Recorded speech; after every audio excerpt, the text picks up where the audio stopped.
Je suis fasciné par le mouvement, qui est le signe le plus apparent de la vie. Je voudrais tellement arriver à comprendre les mécanismes de plusieurs lois de la nature. Je cherche tous les moyens de capter des traces visuelles de ces mouvements, car je me méfie de nos sens, dont la perception est trop lente et trop confuse. La trace reste, le mouvement s'en va.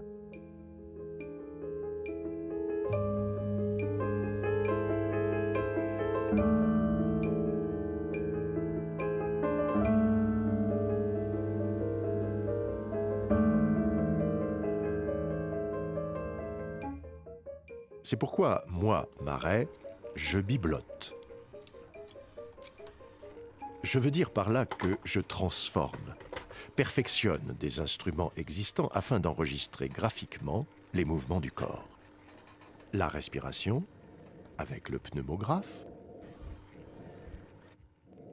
le pouls, avec le sphygmographe. Cet instrument, basé sur ma méthode graphique, est d'une grande nouveauté et joue un rôle important dans le traitement des maladies du cœur.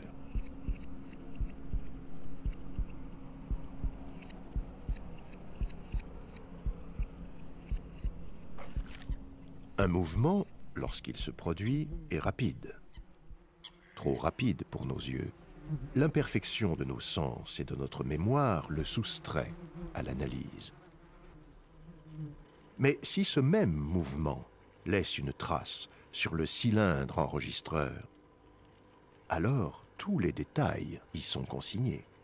Une inspection minutieuse de ces traces permet d'en étudier les moindres variations. Pour étudier les allures du cheval, j'ai fixé à ses pattes des capteurs reliés par des tubes au cylindre enregistreur que le cavalier tient dans ses mains. J'obtiens ainsi une notation du pas, du trot, du galop, que je peux étudier. Je suis aussi en mesure de décrire finement la mécanique de la locomotion humaine, de la marche comme de la course.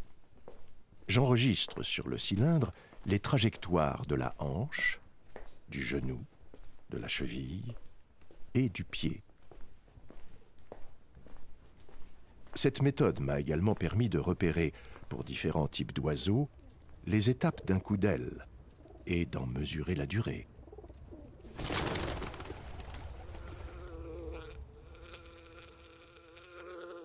On a l'habitude d'entendre un son accompagné à l'insecte. Alors Marais s'est intéressé à essayer de déterminer ces fréquences-là. On utilise un cylindre enregistreur qui est recouvert d'un papier noirci à la fumée. Donc ce cylindre va être gratté par une pointe associée à un diapason. On va voir la vibration du diapason enregistrée sur le cylindre. Et puis on va essayer d'approcher un insecte et essayer de faire en sorte que le bout de son aile vienne frotter sur la couche de carbone. Et ces battements vont arracher le carbone et ça va faire une petite trace. Il n'y aura plus qu'à comparer les longueurs sur le cylindre entre deux battements d'aile et les longueurs qui correspondent à la période du diapason.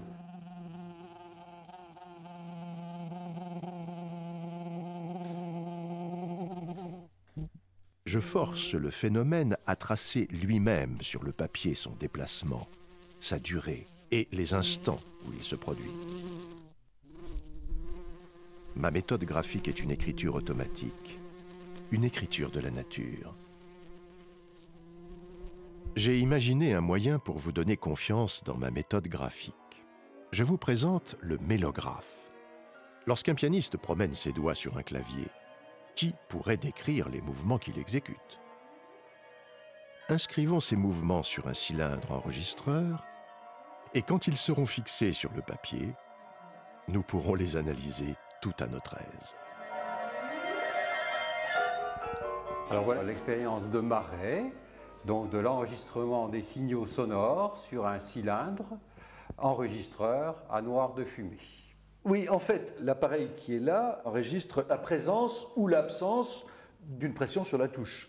Exact. Donc on est soumis simplement au flux d'air qui vient du soufflet vers le tuyau. Donc on a un tout ou rien, note ou pas note.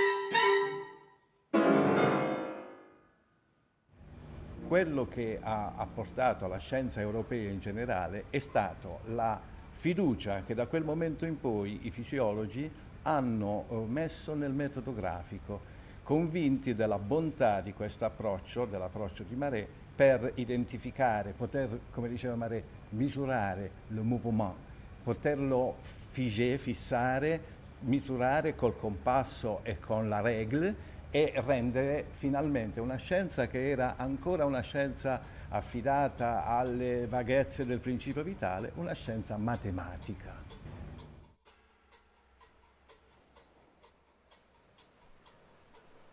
Naples, le 3 février 1882. Chère mère, je suis toujours à mes expériences qui donnent des résultats étonnants. Je m'ouvre à la photographie. Je construis un fusil photographique qui n'a rien de meurtrier. Amitié à tout notre monde, je t'embrasse, Étienne Marey. A Napoli Maré era diventato un'istituzione. Maré è stato a Napoli, se non sbaglio, circa 20 anni. Veniva il semestre d'inverno. Lui viveva in una casa qui a Posillipo, ma dove aveva una torre con gli apparecchi per studiare. A Napoli lo hanno chiamato anche le Fou de Posillipo perché a Napoli lui ha usato il suo fusil photographique e dice questo è un fucile che mira et non spara mai. Avec mon fusil photographique, je vais pouvoir capturer un mouvement très rapide. Entre la crosse et le canon, une boîte cylindrique contient un mécanisme d'horlogerie qui met en rotation 2 disques superposés, un obturateur à fenêtre et une plaque photographique. Le canon renferme l'objectif qui peut avancer ou reculer pour réaliser la mise au point. Mon fusil tourne si vite qu'il prend facilement 12 images par seconde. C'est impressionnant. Ainsi, avec cet appareil très maniable, je peux suivre le vol d'un oiseau.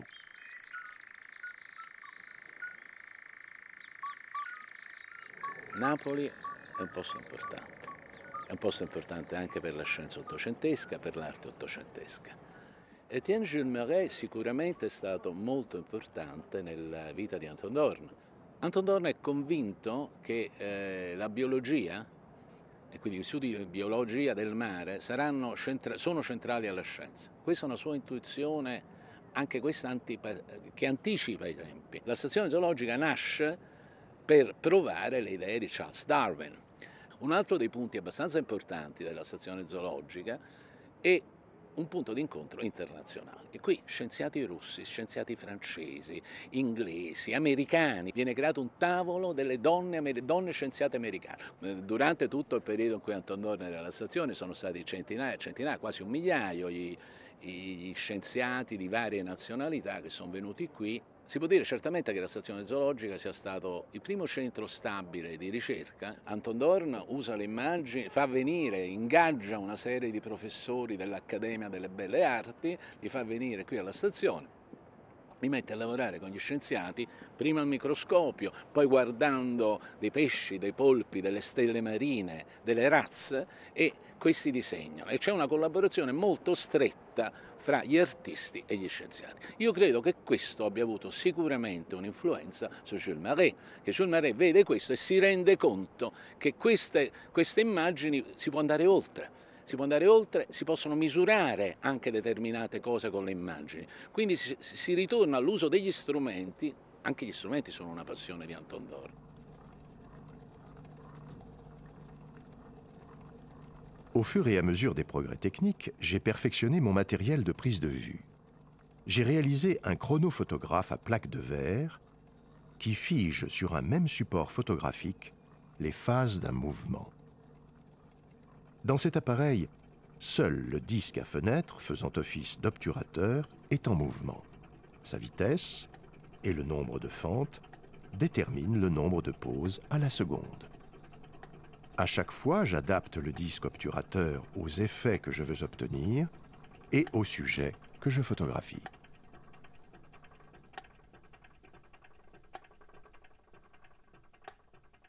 Donc on est fin 19e siècle, la photographie est récemment inventée et on commence à voir des choses qu'on ne pouvait pas voir du fait des limites de l'organe visuel. Donc Marey, je pense, a dû fasciner les artistes parce qu'il montrait des étapes intermédiaires de mouvement, comme les pattes des chevaux, qu'on ne peut pas fixer à l'œil nu, quoi. On connaît cette anecdote de Meissonnier qui corrige ses tableaux après avoir vu les photos de Marey pour être dans la justesse du mouvement. Les chevaux avaient des positions totalement farfelues, un grand écart qui est une position que le cheval n'a jamais. Donc je pense que si j'avais vécu à l'époque, j'aurais été fasciné par les photos de Marey parce que ça nous montrait du jamais vu. Pour les artistes, c'est vraiment très intéressant ça. Les artistes qui cherchent à être dans le juste ou dans une représentation fidèle.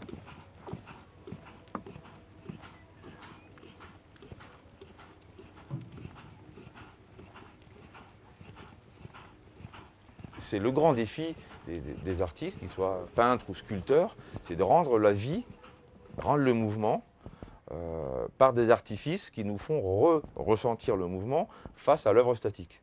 Comme le mouvement, c'est le temps et l'espace combinés, on ne peut pas faire l'impasse de parler du temps quand on parle du mouvement. Voilà. Deux grands courants de pensée qui sont liés à la conception du temps, donc une façon mathématisée discontinue. Donc on a des représentations de type saccadé discontinu, avec des positions successives et des vides entre ces positions. Donc il s'est passé quelque chose, mais on ne l'a pas représenté. Et là, cette façon de penser le temps de manière continue, fluide, qui donne un vocabulaire graphique assez caractéristique, des traînées, des déformations des objets en mouvement, etc. Rodin a été interrogé sur cette question et il a dit c'est la photo qui est menteuse. L'homme qui marche, il n'est pas un instant de l'acte de marcher, il intègre différents moments, différentes positions synthétisées sur une même figure.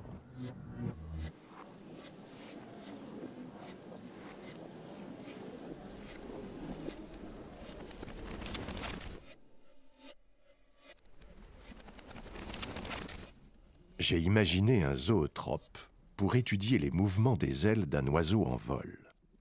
En partant de mes chronophotographies de goéland, j'ai modelé moi-même les figures en relief de son vol, en prenant la précaution de représenter l'oiseau à toutes les phases successives du coup d'aile. L'illusion du réel est complète. Mais cette tentative aurait été puérile si elle s'était bornée à reproduire ce que l'on voit. L'emploi du zoetrope, combiné à la chronophotographie, a pour moi une toute autre portée. Il permet de ralentir à un degré quelconque un mouvement trop rapide pour être observé. Ainsi, je peux l'analyser.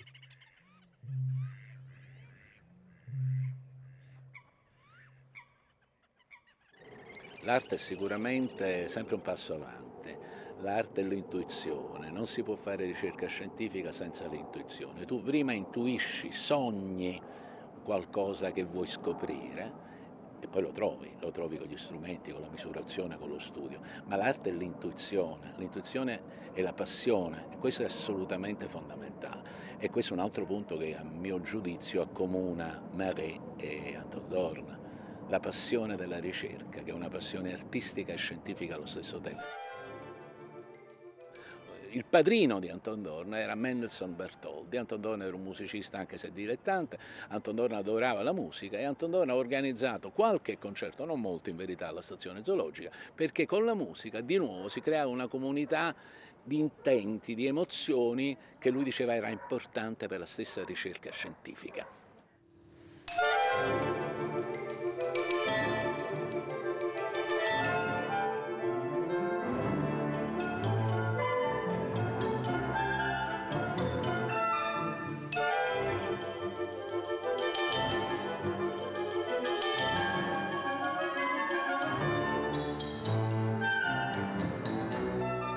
Monsieur Maurice Emmanuel, qui prépare un important travail sur la danse et la musique dans l'Antiquité, nous a prié de fixer par la chronophotographie certaines attitudes relevées soit sur des bas-reliefs, soit sur des vases grecs. Les artistes grecs avaient l'œil mieux exercé que le nôtre et savaient saisir avec exactitude les postures des danseurs. Le travail que nous menons avec Maurice Emmanuel est d'une grande nouveauté. Grâce aux dessins que les Grecs nous ont laissés, nous allons savoir comment les danseurs antiques évoluaient.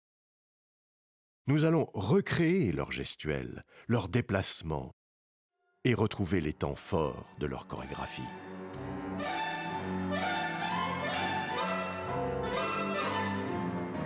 Il s'agissait d'animer les mouvements des danseurs grecs qu'il avait photographiés sur les vases. Et grâce au chronophotographe de Marais, il a pu donner vie à quelque chose qui semblait mort. Et cela lui permettait de démontrer visuellement ce qu'il pouvait affirmer par l'écriture. C'est comme ça qu'Emmanuel, plus tard, a pu écrire tout un traité sur la musique grecque antique.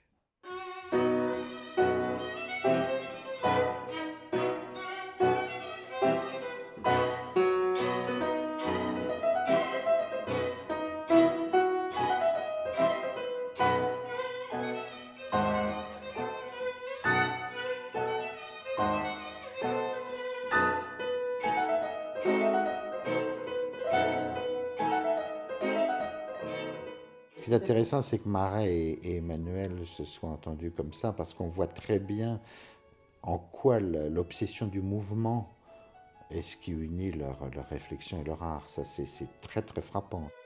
Pour moi, Emmanuel, c'est la libération du mouvement. C'est extrêmement intéressant de penser qu'un homme de la fin du 19e siècle fasse ce retour au mouvement essentiel. Qu'en fait, c'est l'âme de la danse qu'il introduit dans la musique, qui dans le fond est peut-être l'âme de la musique elle-même.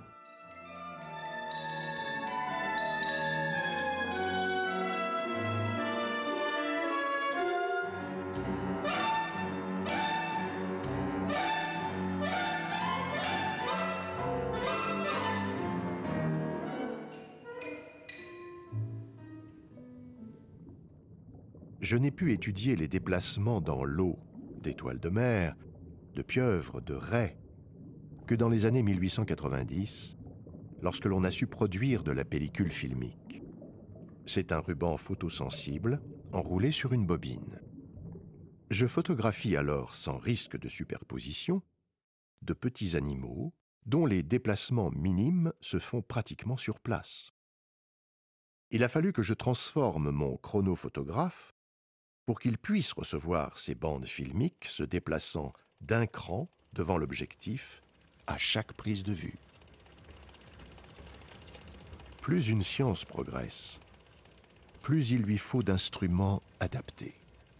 J'ai aménagé le canon de mon fusil chronophotographique pour qu'il puisse recevoir une pellicule souple et la faire défiler. La crosse contient un rouage mu par une dynamo. Mon nouveau fusil est électrique. J'ai aussi encastré un aquarium dans la muraille de ma tour laboratoire de Naples afin de bénéficier de la lumière du jour.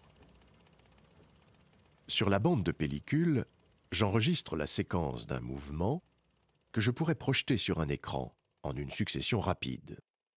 Ceci donnerait pour notre rétine l'apparence du mouvement lui-même. Avec ce même appareil, je suis descendu sur la plage au bord de la baie, filmer le ressac des vagues sur un obstacle. Messieurs Lumière ont déjà réalisé une application ingénieuse et populaire de ma méthode chronophotographique. Cependant, ne me prenez pas dans l'engrenage du cinématographe. Je demeure fidèle à la rigueur de mes expériences, toute pleine d'interrogations sur le mouvement, son essence, sa dynamique, sa trace. Il y a une chose qui est tout à fait fascinante chez Marais, c'est sa résistance à toute interprétation esthétique de son œuvre. Et en fait, quand on regarde les images produites par Marais, on est absolument fasciné par leur dimension plastique. Mais certainement, chez Marais, il y a une résistance à l'utilisation spectaculaire des images, c'est-à-dire une résistance à la culture du cinéma. Mais en revanche, il s'est intéressé au film dans sa capacité à recueillir les images du mouvement et dans sa capacité à les analyser. Et probablement, ce que Marais ne pouvait pas accepter, c'est la dimension illusionniste du spectacle de cinéma. Et en fait, ce qui l'intéresse dans le film, c'est plutôt de se débarrasser de l'apparence des mobiles pour garder l'apparence du mouvement. Probablement ce qui se passe à la fin du XIXe siècle, à la fois dans le champ scientifique et dans le champ esthétique, c'est un basculement de l'immobilité vers le mouvement. C'est-à-dire reproduire une métaphysique qui ne repose plus sur des paramètres d'immobilité, c'est-à-dire des paramètres idéalistes d'immobilité, mais sur des paramètres matérialistes qui relèvent du mouvement.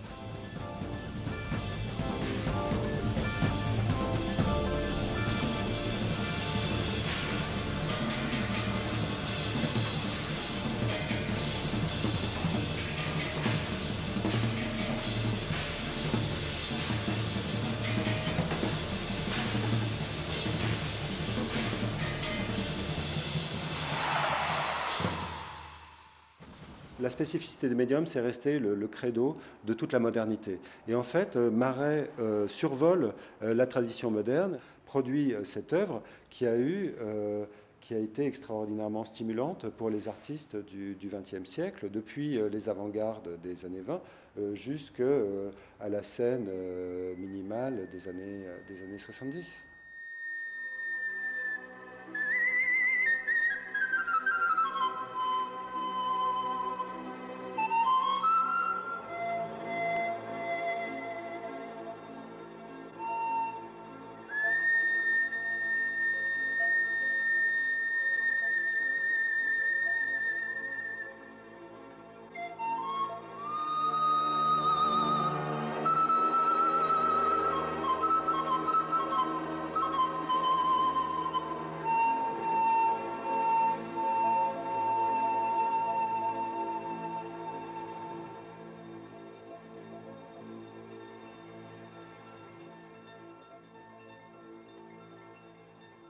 Il y a une sorte de réduction analytique du dispositif filmique chez Marais qui trouvera une fortune dans le domaine du cinéma expérimental. Dans la recherche de la trace d'un mouvement, vous n'aurez pas oublié mes expériences conduisant à l'épure. J'ai silhouetté par un habit noir et des bandes blanches la marche de l'homme sur une plaque de mon chronophotographe. En opérant sur un fond noir, on ne distingue que les bandes blanches. Je peux ainsi lire les déplacements des différents membres à tout instant. Cette série de photos instantanées est très pratique. Elle me donne directement le schéma de la marche, de la course, du saut, d'un mouvement quelconque. Marais, finalement, balaye de toute singularité les acteurs qui filment. On ne garde qu'une épure et on essaye d'extraire de ces images compliquées un spécimen universel, un prototype de mouvement biologique. Donc, on décompose en sous-unités pour maîtriser le temps. C'est une époque qui est une époque de forte préoccupation de cette dimension temporelle, puisque Einstein, un peu plus tard, Bergson aussi, vont faire de cette quatrième dimension la dimension du XXe siècle. L'épure de Marais, une figuration du mouvement, donc c'est déjà une œuvre de la nature, on pourrait dire. Et dans la mesure où elle est épurée, elle est désubjectivée, elle ne nous touche pas comme quelque chose qui a des formes, des couleurs. Elle nous fait penser. C'est une figuration qui prête à la réflexion. Et je pense que ça tombait à une époque où l'art avait besoin de toucher indirectement le spectateur. Non plus à travers les couleurs, mais à travers une réflexion. mais probablement l'art contemporain suscite plus la réflexion que l'immanence des sensations qu'on peut avoir à l'observation d'une forme figurative avec des bras, des jambes, des couleurs, etc.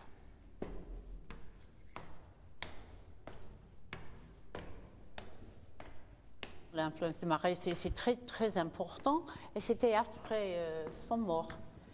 Alors, Marcel Duchamp s'est prêté les images pour faire le nu, son fameux nu descendant l'escalier.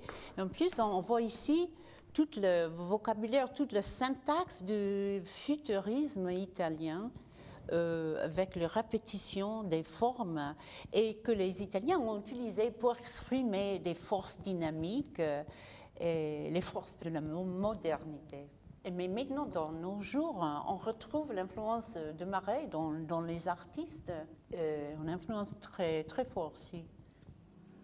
En fait, la première fois que j'ai découvert Marais, j'avais besoin de trouver dans les chronophotographies le déplacement du corps par rapport au corps statique. Donc j'avais quelques documents qui était Le Marcheur. Donc c'est une des premières œuvres que j'ai exécutées. Et je n'avais pas encore trouvé les photographies où il y a un spectre donc de persistance rétinienne.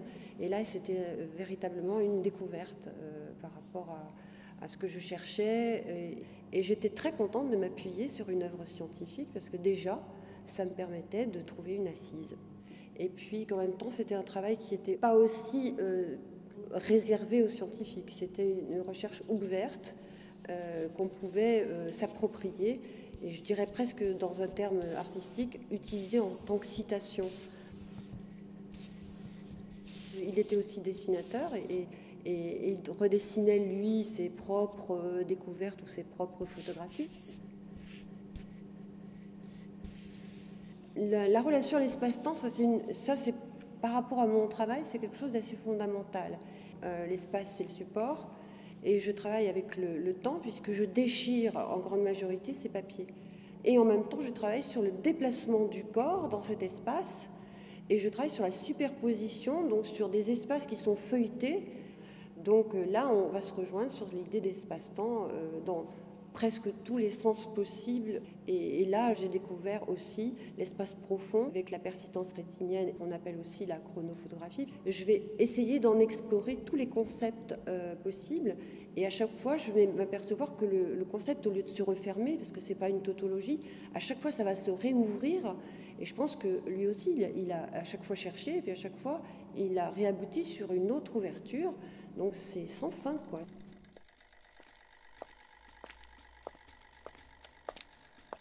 C'est Bergson qui le dit, l'artiste est capable d'augmenter notre perception.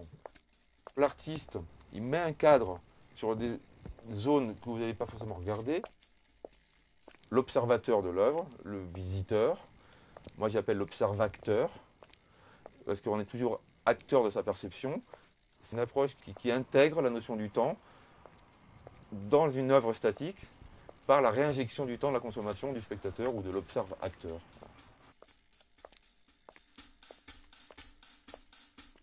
Chez Marais, je découvre toujours quelque chose, parce que je crois qu'il a lui-même été sans arrêt en train de chercher ce que j'appellerais l'énergie vitale. On dit beaucoup, enfin on parle du mouvement chez Marais. Alors je dirais le mouvement, c'est la forme, mais il a cherché la question de fond, c'est-à-dire la question de fond, c'est le vivant. C'est comment on rend ou on restitue quelque chose qui est vivant. Et ça, c'est quelque chose qui me paraît extrêmement fondamental. Et c'est là où on découvre avec Marais qu'en touchant la musique, en touchant l'image, en touchant... on ne fait plus uniquement de la peinture, on fait des arts vivants, quoi. Et là, ça devient extrêmement intéressant.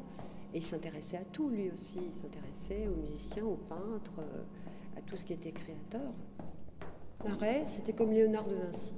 C'était un génie et c'était un humaniste.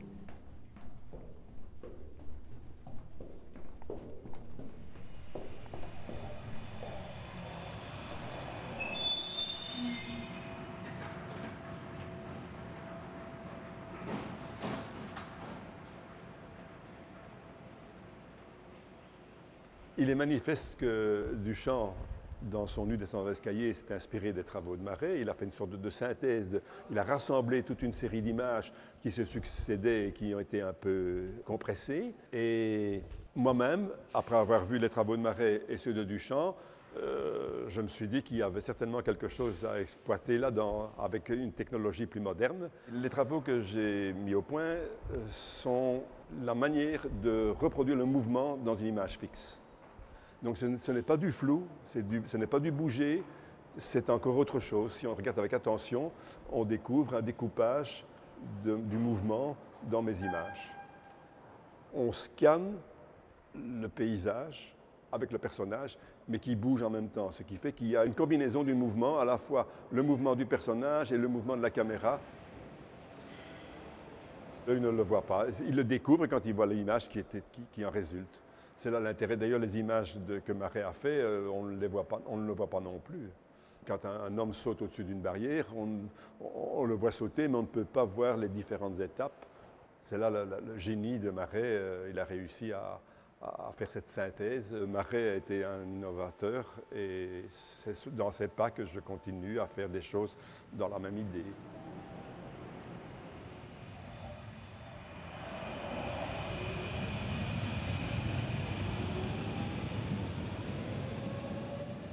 C'est un endroit avec des matériaux de toute origine dans lesquels je puise parce que tout ce qu'on trouve dans le commerce ne répond pas aux exigences que j'ai pour arriver au résultat recherché. Eh bien, avec ce genre d'appareil photographique, comme l'appareil tourne sur lui-même, il scanne d'une manière continue le paysage entier et ce qui permet de faire sur un film en une seule vue 360 degrés, tout ce qu'il y a autour. Pour moi, la photographie, c'est le temps, l'espace et la lumière. Ce sont ces ingrédients. Et de ce point de vue, je trouve une communauté de pensée avec Étienne Jules Marais. Bien sûr, c'est un scientifique, ce n'est pas quelqu'un qui pensait la photographie comme une expression artistique, c'était la démonstration, etc. Mais je trouve amusant aujourd'hui de repenser à ces travaux et à m'en inspirer. Parce que j'aimais dans le travail de Marais, c'est qu'il ouvrait un espace qui n'avait pas été vu jusqu'à présent. Et c'est cet inventeur qui m'intéresse. La photographie, c'est du temps arrêté, et en même temps, on veut parler du mouvement. Donc il y a un espace qui se contredit en quelque sorte. Et c'est le principe de polarité, le oui contre le non, l'arrêt contre le flux, la fugacité. J'ai travaillé ça avec la série des manèges, les manèges en mouvement par exemple, ou sur les nageuses, ou sur les passants, qui sont des séries que j'ai ouvertes sur l'idée du déplacement et de l'arrêt. Ce qui m'importait, c'était d'avoir un point de repère dans chaque photographie, un arrière-plan qui soit net et précis, de façon à ce que le glissement des nacelles, celle du manège en activité, là, pouvait s'évaluer par rapport à la précision d'un arrière-plan. C'est ce glissement-là. Ce qui m'intéressait aussi, c'est que chaque image puisse avoir son autonomie.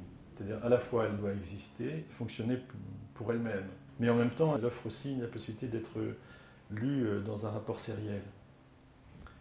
Et j'aime bien le poète Marais, mais il ne se dit pas poète. C'est cette idée de l'obsession de voir le vol des oiseaux pendant si longtemps, avec un fusil qui, au lieu de tirer des projectiles, reçoit des images. Je trouve ça assez rigolo. Mais là, c'est dans une piscine. C'est en 1989. Il y a aussi un rapport à l'espace, évidemment. Ce qui m'intéressait, c'était l'ambiguïté du ciel et de l'eau. Ouais, ça fait penser aux oiseaux de Marais. Émilie, avec Laetitia. Ok. Un peu plus près de la surface, hein. Oui. Recommence, c'est super.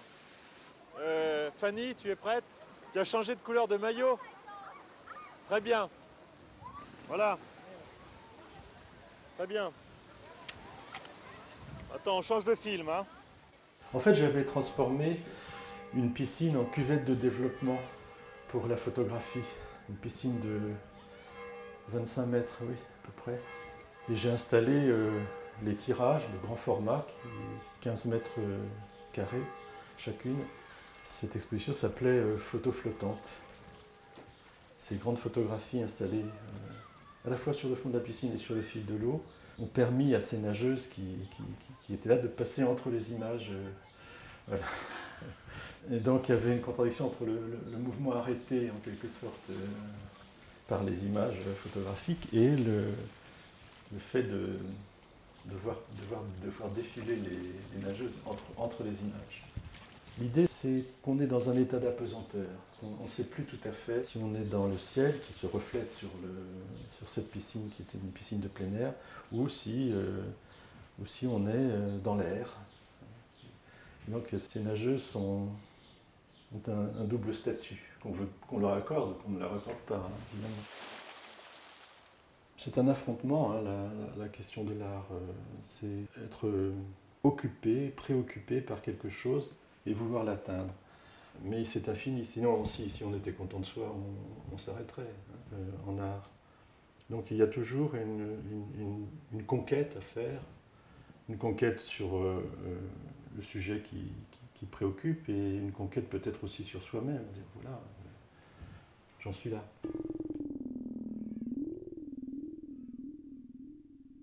J'imagine, j'innove, j'écris, je crée. J'ai cette passion. Quel avenir je pressens pour ma méthode chronophotographique? Les développements aux sciences semblent presque illimités.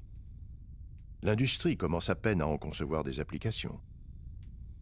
L'art en est au début des emprunts qu'il peut lui faire. Dans la mesure où Marais est le premier à donner une figuration par l'image de la dynamique des organismes vivants, c'est le premier, finalement, à nous avoir montré l'idéal biologique. C'est très important, parce que nous montrer l'idéal biologique, ça veut dire que, quelque part, ça va façonner notre façon de percevoir le monde dans la société occidentale. Et ces atlas ont été de puissants vecteurs pour répandre en fait des modèles biologiques au sein de la communauté scientifique. Toutes ces technologies qui existent actuellement sur le marché des images, en fait, elles sont basées quasiment en totalité sur la technique développée par Marais, c'est-à-dire des caméras, des marqueurs qui sont captés par les caméras et qui sont ensuite reconstruits, redessinés par l'ordinateur, et à tel point que l'industrie du cinéma fait quasiment des films entiers à partir de techniques de capture du mouvement. Le fait de passer au numérique va permettre d'accélérer le traitement, de faire des acquisitions de façon systématique, d'augmenter les bases de données, d'images, d'individus en mouvement. Les arts numériques en sont un autre exemple. On artialise en quelque sorte les images épurées de Marais. Et ça, je trouve ça fabuleux. De voir cette continuité de la démarche sur le mouvement qui est dans l'image de synthèse, qui est dans l'animation, qui est dans les acteurs virtuels actuels. Nous, on a dit les machines peuvent être intelligentes. Et on va plus loin, on dit elles pourraient être sensibles. Pourquoi pas? La situation d'interaction est celle-ci. Il y a sur un écran projeté une funambule virtuelle, et en face, un spectateur qui tient dans ses mains un balancier au bout duquel il y a des capteurs de mouvement. Donc vous voyez ici un spectateur qui tient le balancier, qui le bouge et qui fait perdre ainsi l'équilibre à la funambule virtuelle.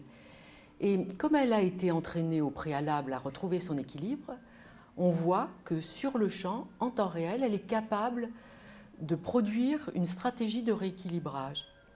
Elle retrouve son équilibre, même dans des cas non appris, parce qu'elle a cette capacité, grâce à ce cerveau de quelques centaines de neurones, de généraliser l'expérience d'apprentissage. Il n'y a pas d'émotion dans l'œuvre de Marais, mais aujourd'hui, depuis à peine 8 ans, 7-8 ans, il y a de grands projets européens sur l'expression corporelle des émotions, c'est-à-dire les relations entre gestes et émotions. Et donc nous avons fait une coopération assez originale.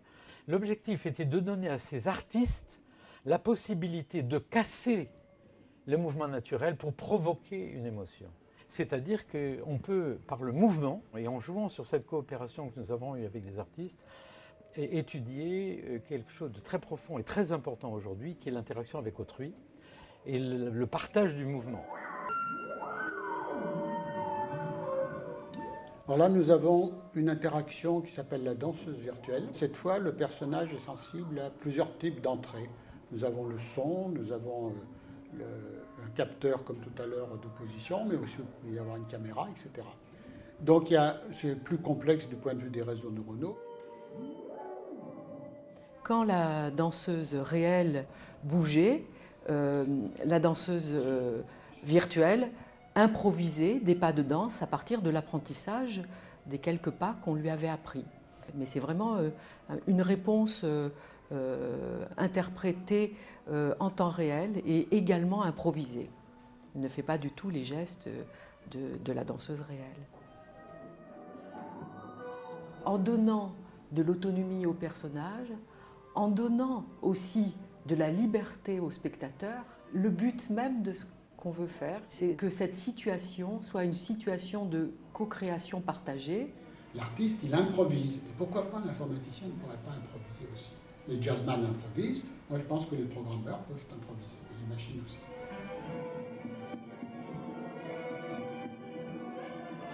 Pour moi, la technique n'est pas un objet séparé de moi, comme s'il y avait au fond une externalisation de nos propres compétences dans les outils que nous imaginons nous-mêmes. Et maintenant, on est à une nouvelle étape qui me semble essentielle, qui est l'externalisation de nos propriétés les plus internes à l'humain, qui sont la pensée avec l'ordinateur, qui sont peut-être l'émotion, etc.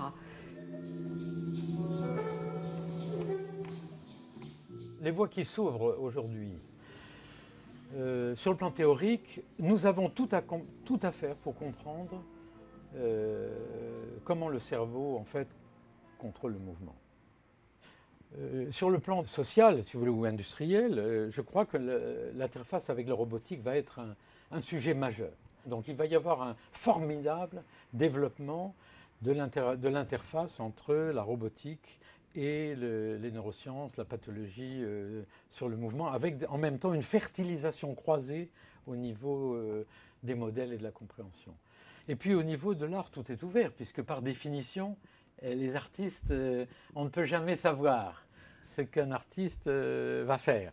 Mais je crois qu'avec l'intérêt aujourd'hui des artistes pour les performances, c'est-à-dire le fait qu'ils mettent leur propre corps dans la création, par exemple, ou bien les installations, ou bien les découvertes qu'on fait aujourd'hui sur l'importance du mouvement, du geste, il y aura de nouvelles frontières.